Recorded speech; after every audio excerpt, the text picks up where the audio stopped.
نحمدہ ونصلی ونسلم علی رسولہ الکریم اما بعد فاعوذ باللہ من الشیطان الرجیم بسم اللہ الرحمن الرحیم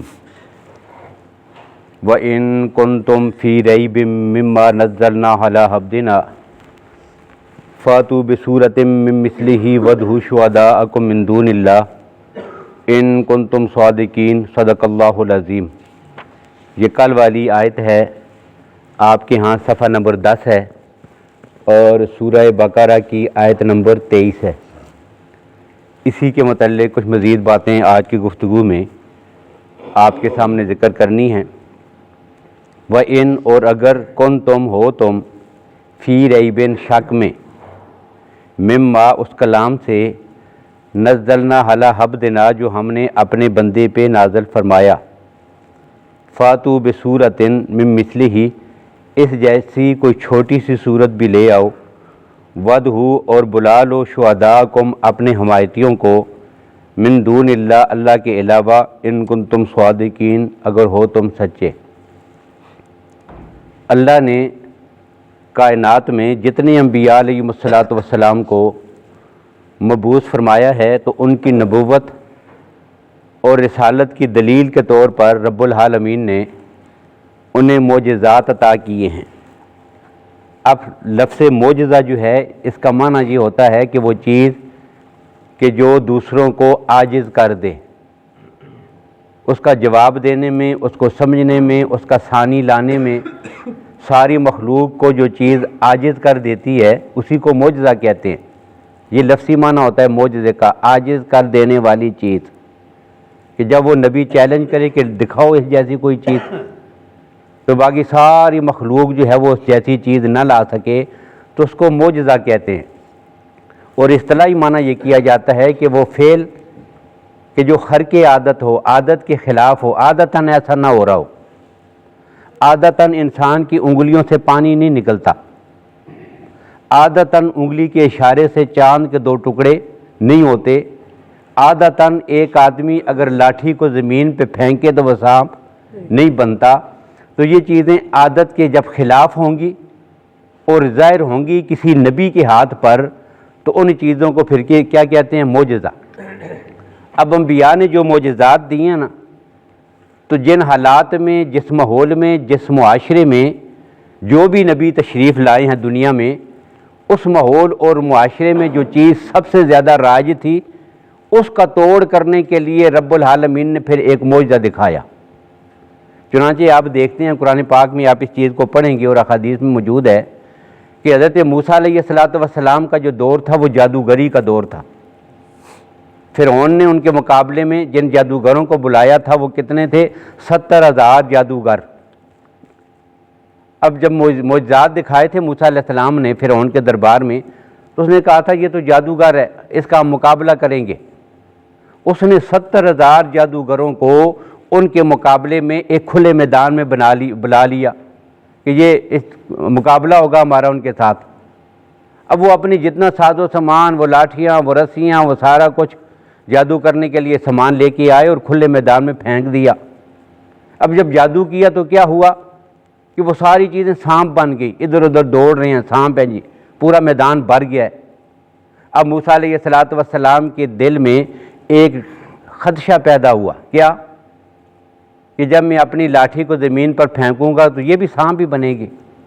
اب وہ بھی سانپ بنے ہیں، یہ بھی سانپ بنے گی، تو پتہ کیا چلے گا ان میں سے معجزہ کون سا ہے؟ تفریق کیسے ہوگی؟ اب جیسے اللہ نے حکم دیا نا کہ اپنی لاٹھی کو پھینکو، اب جب پھینکا تو کیا ہوا؟ تلقف ما یافکون، جو کچھ انہوں نے کرتب دکھائے تھے نا وہ سارے مداریوں جیسے، سب کو جو ہے وہ ایک ہی سانس میں اس ایک سانپ نے نگل لیا۔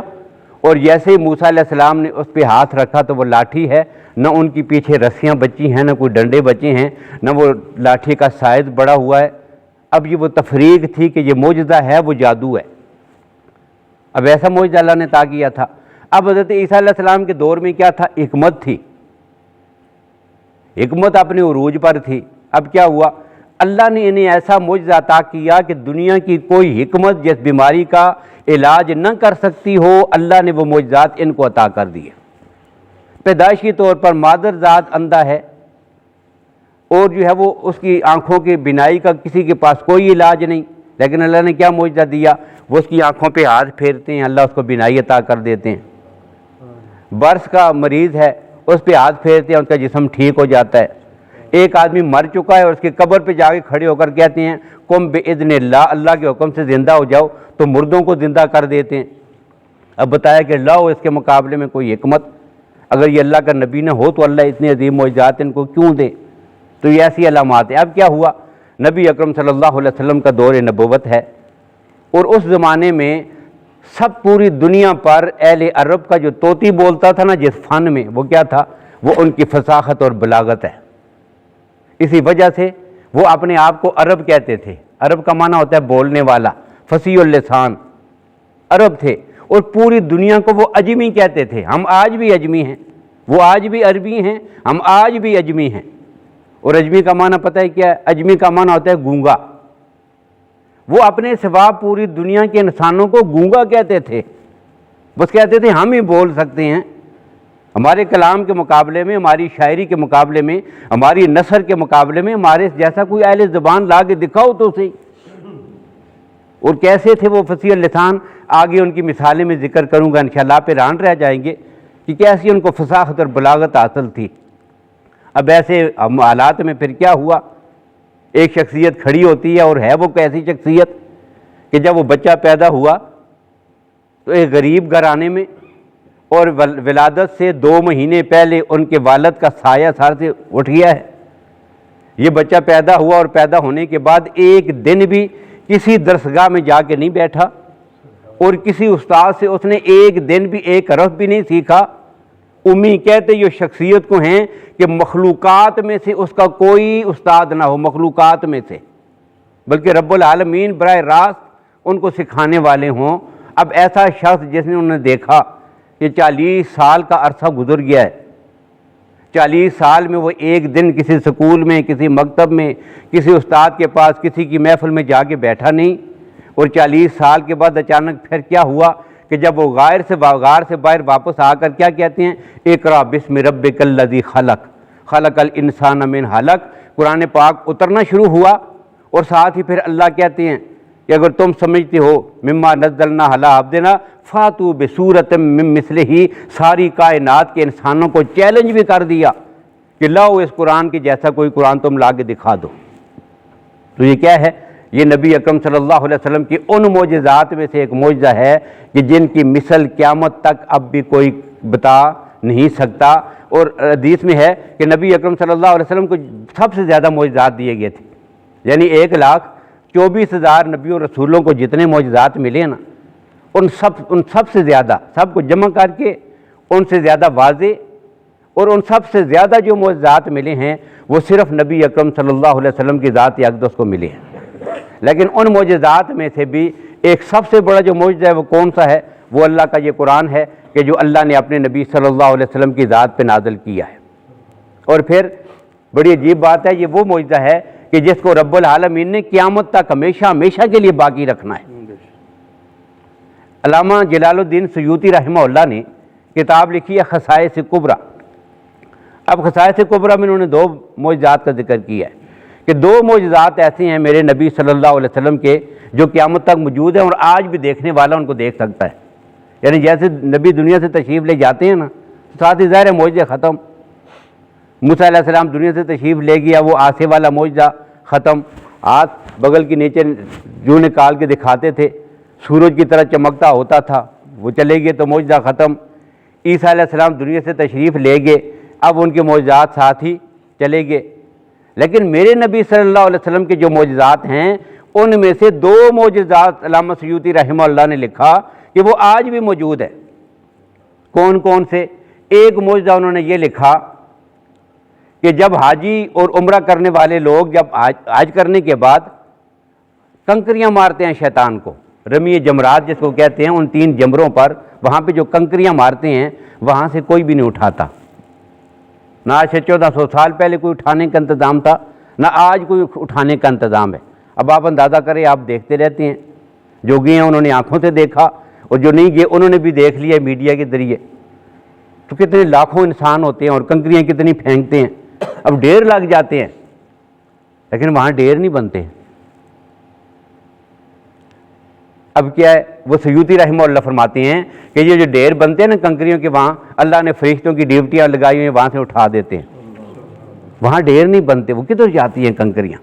یہ معجزہ میرے نبی کا ہے اور آج بھی موجود ہے، یہ قیامت تک رہے گا. ایک اور دوسری بات یہ قرآن پاک ہے کہ اللہ نے چیلنج کر دیا اب قیامت تک کے لیے. اور یاد رکھیے گا کہ یہ جو چیلنج ہے کہ اس قرآن جیسی کوئی صورت بنا کے لے آؤ، یہ جیسی سے مراد صرف قرآن پاک کی آیات کے الفاظ نہیں ہیں. سمجھ آ گئی ہے؟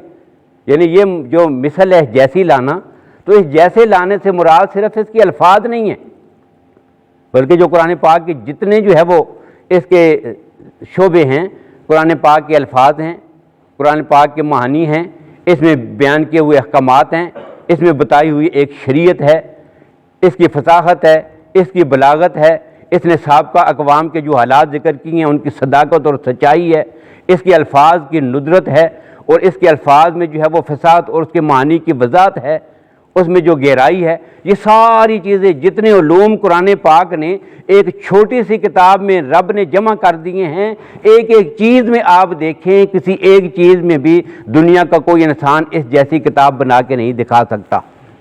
اور اصل بات یہ ہے کہ وجہ کیا ہے؟ وجہ یہ ہے کہ جس ذات کا کلام ہوتا ہے نا، وہ اسی ذات سے مناسبت رکھتا ہے.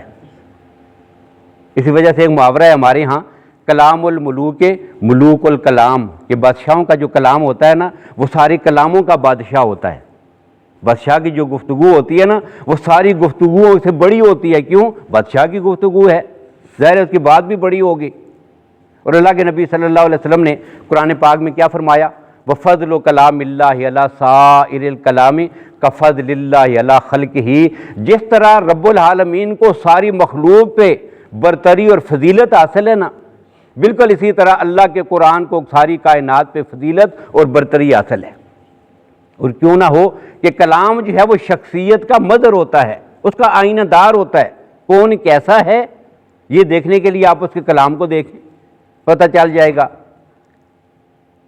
ہندوستان میں اورنگزیب عالمگیر رحمۃ اللہ تعالیٰ علیہ کی حکومت تھی. بادشاہ تھا اورنگزیب عالمگیر، بڑا نیک دل بادشاہ تھا. اور اس کے زمانے کی مرتب کیا ہوا ہمارے ہاں فقہ حنفی کی ایک بہت بڑی کتاب ہے، ہمیں جو پڑھائی جاتی ہے، جو فتوے وغیرہ لکھنے کے لیے جو اساس اور بنیاد بنتی ہے ایک کتاب، جس کو کہتے ہیں فتاوی عالمگیری. یہ اورنگزیب عالمگیر رحمہ اللہ کے دور میں مرتب ہوئی ہے. اور کیسے مرتب ہوئی ہے؟ 500 علماء کی کمیٹی تھی، اور وہ بیٹھ کر جو سارے مسائل کو چھان کر اس میں سے تلاش کر کے ان مسائل کو اکٹھا کر کے اس کا جواب لکھتے تھے.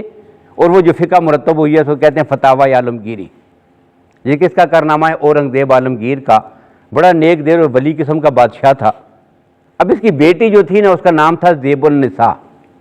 یہ بھی بڑی کمال کی عورت تھی، اپنے زمانے کی بہت بڑی عالمہ اور فقیہ اور محدثہ. اب یہ جو بڑی شاعرہ بھی بہت بڑی تھی. اب اس زمانے میں ایران کا جو بادشاہ تھا، بیٹھے بیٹھے اس نے ایک جملہ اس کی زبان پہ آیا. اتنا بڑا قیمتی اور وزنی کوئی جملہ بھی نہیں تھا، لیکن بات وہ یہ وہ بادشاہ تھا. اب ایک بیتوقی سے ایک جملہ سا اس کی زبان پہ آ گیا. کہتا ہے در ابلق کسے کم موجود، در ابلق کسے دید کم موجود. در ابلق کہتے ہیں، ابلق کا معنی ہوتا ہے سفید اور کالا رنگ جب اکٹھا ہو جائے. اور ابلق اصل میں اس گھوڑے کو کہتے ہیں کہ جس پر کالے نشان بھی ہوں اور سفید نشان بھی ہوں، داری دار کالے اور سفید رنگ کا گھوڑا، اس کو کہتے ہیں ابلق. اور جب در ابلق کا آ گیا تو معنی کیا ہے؟ ایسا موتی کہ جس میں بیک وقت آپ کو کالا اور سفید دونوں رنگ نظر آئیں. یہ بڑا قیمتی قسم کا کوئی ہیرا اور موتی تھا. تو اس نے کہہ دیا، معنی کیا ہے کہ اس قسم کا موتی دنیا میں کم ہی کسی آدمی نے دیکھا ہے. در ابلق کسے کم دیدہ موجود، کہ اس نے کہہ دیا. اب کوئی بڑا جملہ بھی نہیں ہے، اس میں کوئی خاص بات بھی نہیں ذکر کی گئی ہے، بے تکا سا ہے بس. لیکن بادشاہ تھا، اس نے کیا کیا؟ اس نے پوری رائے کو چیلنج کر دیا، اس کا دوسرا جملہ بنا کے شعر مکمل کرو جی. اب سارے لکھتے رہے، کوئی بات بن نہ سکی. پہلا جملہ ہی ایسا تھا اس کی توق کے ساتھ، اب دوسرا کوئی جڑتا ہی نہیں ہے، بے ڈنگا سا ہے. اب بات کسی سے نہ ہوئی تو بات نکلتے نکلتے ہندوستان میں اورنگزیب عالمگیر کی بیٹی زیب النساء تک پہنچی. اس نے وہ جملہ پڑھا تو اس نے فوراً اس کو جملہ لکھ کے بھیج دیا. کیا جملہ لکھا؟ در ابلغ کسے کم دیدہ موجود مگر اشک بتان سرما آلود. یہ جملہ تھا. کیا معنی ہے کہ یہ موتی اگر آپ نے دیکھنا ہو تو کسی حسینہ کی آنکھ میں جو سرما لگا ہوتا ہے نا، جب سرما لگی ہوئی آنکھ سے آنسو باہر نکلتا ہے تو آنسو سفید ہوتا ہے، سرمے کا رنگ کالا ہوتا ہے. یہ کالا اور سرما اس میں مکس ہونے کی وجہ سے وہ کالا اور سفید موتی بن جاتا ہے. اگر کسی نے دیکھا ہو تو حسینہ کی آنکھ سے نکلنے والے اس آنسو کو دیکھے. یہ جملہ اس نے لکھ دیا. بڑا کمال کا جملہ لکھا. اب وہاں ایران میں جب بادشاہ کے پاس پہنچے تو بڑا حیران ہوا. یہ اس نے لکھا ہے اور لکھنے والی جواب دینے والی عورت ہے، ہندوستان کی ہے، زیب النساء اس کا نام ہے. اب اس کے دل میں شوق پیدا، اس نے کہا چلو اس کو دیکھتے ہیں، اسے دیکھو تو صحیح آخر وہ کون سی عورت ہے، آئے میرے ساتھ ملاقات کروں اس سے. اب اس نے پیغام بھیجا کہ میں سارا انتظام کرتا ہوں، آپ یہاں تشریف لے آئیے. اب ظاہر ہے اتنی عظیم عورت ہیں اور وقت کی فقیہ ہیں، محدثہ ہیں، اللہ کی ولیہ ہیں اور ایک ولی وقت کی بیٹی ہیں. اس نے کہا کہ نہیں، میں کسی مرد سے اس کے سامنے نہیں آیا کرتی، میں پردہ کرتی ہوں، میں ملنے کے لیے نہیں آتی. اب بادشاہ نے کہا کہ میری بیٹی تو نہیں ملے گی کسی سے، لیکن اس نے پھر اصرار کیا. تو اب اس نے جواباً جو ہے پھر ایک شعر لکھ کے بھیجا ہے. تو اس نے بڑے کمال کی ایک بات کہی ہے. اس میں کیا کہا؟ اس نے کہا کہ در سخن مخفی منم چوں بوئے گل در برگ گل. میں اپنے کلام میں اس طرح چھپی ہوئی ہوں کہ جس طرح پھول کی پتی میں اس کی خوشبو چھپی ہوئی ہوتی ہے. یہ پہلا مصرعہ تھا. در سخن مخفی منم چوں بوئے گل در برگ گل، کہ میں اپنی پتی میں اس طرح چھپی ہوئی ہوں کہ جس طرح خوشبو جو ہے وہ اپنے پھول کی پتی میں چھپی ہوئی ہوتی ہے، میں اپنے کلام میں یوں چھپی ہوئی ہوں. اور جو آدمی مجھے دیکھنا چاہتا ہے نا، وہ میرے کلام کو پڑھے، اس کلام کو پڑھے گا تو میرا چہرہ اور میری شکل اس کو میرے کلام میں نظر آ جائے گی. یہ اس نے جملہ کہا. یہ ایک جملہ تھا، اس نے کہہ دیا اور بڑا حیران کن جملہ کہا، لیکن اس کی اتنا یہ مشہور ہوا ہے پوری دنیا میں اس کا یہ جملہ، اور ضرب المثل بن گیا ہے. کیا کہ اگر کسی شخصیت کو دیکھنا چاہتے ہو تو اس کو کلام میں اس کا کلام پڑھو. جب اس کی کلام اور گفتگو کو پڑھو گے نا تو یہ اس کی پوری ذات اور شخصیت کا آئینہ دار ہوگا. اس لیے جو آدمی کائنات میں اپنے رب کو دیکھنا چاہتا ہے، رب کون ہے؟ اللہ کہتے ہیں لا تدرکہ الابصار وہو یدرک الابصار. کائنات کی کوئی آنکھ براہ راست اپنے رب کو دیکھ سکتی نہیں ہے، لیکن جو اپنے رب کو دیکھنا چاہتا ہے وہ کیا کرے؟ وہ اللہ کے قرآن کو پڑھے. یہ قرآن کا ایک ایک صفحہ تمہیں بتائے گا کہ میرا اللہ کون ہے. اس لیے کہ یہ قرآن کیا ہے؟ یہ رب العالمین کی ذات اور شخصیت کا مظہر ہے، یہ اللہ کا کلام ہے. اب یہ اتنی عظمت والی کتاب ہے، اس کا چیلنج کہ اللہ ہو اس کے مقابلے میں کوئی. اور کن کو چیلنج تھا کہ جو اپنے زمانے کے فصحاء ہیں، شعراء ہیں، ادباء ہیں، سب سے بڑے ادیب، شاعر، فصیح، بلیغ، ایسے معاشرے میں، لیکن نہیں لا سکے. اور پھر انہوں نے کوشش بھی کی ہے. کیسے لوگ تھے، کیسی کوشش کی، انشاءاللہ یہ تشریح آئندہ کی گفتگو میں ہمارے سامنے آئے گی. تو قرآن پاک کا یہ چیلنج ہے، یہ اس کی فصاحت ہے، یہ اس کی بلاغت ہے، اور اسی کو کہتے ہیں اعجاز قرآن، کہ جو قرآن پاک کا معجزہ ہے کہ جو رب العالمین نے اپنے نبی کی نبوت اور رسالت کے لیے آپ کو عطا کیا تھا. تو باقی گفتگو انشاءاللہ آئندہ. اللہ تعالیٰ ہم سب کو قرآن پاک کی عظمت کو سمجھنے کی اور قرآن پاک کو سمجھ کر اس پہ عمل کرنے کی توفیق نصیب فرمائے.